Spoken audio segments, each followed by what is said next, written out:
Assalamualaikum warahmatullahi wabarakatuh. Dalam video ini saya akan membawakan mengenai kelas auto update yang akan digunakan di aplikasi C# Desktop ya. Jadi kelas ini universal, jadi bisa digunakan oleh berbagai macam aplikasi desktop atau program. Ini direkam di 9 Mei 2024. Konsepnya seperti ini. Jadi kelas ini memiliki dua buah kegunaan atau fungsi, yaitu untuk cek update dan melakukan update. Ini dipanggil secara terpisah ya. Keduanya dipanggil terpisah dari project yang menggunakannya. Tidak dipanggil sekali saja, kalau sekali nanti dia akan nyambung 1 dan 2 ini. Kenapa terpisah? Karena ini demi fleksibilitas project yang menggunakannya.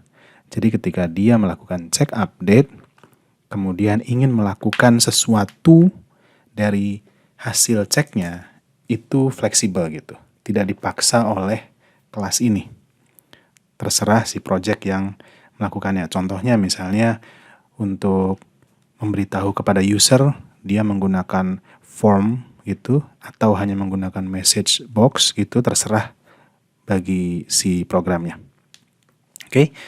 Nah, untuk melakukan dua hal ini, jadi tentunya harus ada konvensi yang diseragamkan oleh kelas ini dalam penggunaannya. Jadi, kelas ini kan universal, bisa dipakai oleh berbagai macam program. Nah, tentunya harus ada aturan main gitu untuk penggunaan kelas ini. Di mana program-program tersebut, jika ingin menggunakan kelas ini, aturan mainnya seperti ini gitu ya. Nah, mengenai fungsi yang pertama, yaitu untuk cek update, dia akan mengembalikan nilai. Jika ada update, maka nilainya true. Jika tidak ada update, maka nilainya false. Gitu aja.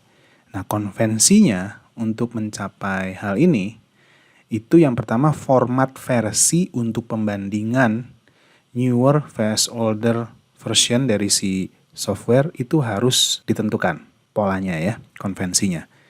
Supaya si kelas ini bisa menentukan apakah hasil cek dari server ini lebih baru atau sama dengan aplikasi existing versinya. Nah, tentunya format respon dari URL cek update-nya itu harus dibuat konvensi, dibuat seragam. Oke, nah fungsi yang kedua itu untuk melakukan update. Nah, setelah fungsi pertama tadi dikembalikan kepada si program atau aplikasi, nanti aplikasi melakukan logika terhadap nilai yang dihasilkan dari cek tadi ya. Misalnya rutin pemberitahuan kepada user atau rutin apapun. Lalu dia melakukan proses update. Menyuruh kepada kelas ini lagi. Nah, konvensinya yang harus diseragamkan yaitu file save untuk update-nya. Ini termasuk ekstensi dari file tersebut, kemudian path-nya itu di-input kepada kelas ini. Lalu form utama yang memanggil. Kelas ini harus dipanggil dari form utama. Kenapa? Karena ini digunakan untuk melakukan close. Si aplikasinya harus di-close beserta hook-nya. Ketika close, dia akan menjalankan file updater-nya. Nah, mengenai konsepnya cukup sekian. Di video berikutnya kita akan membahas mengenai algoritma yang digunakan oleh kelas auto update ini.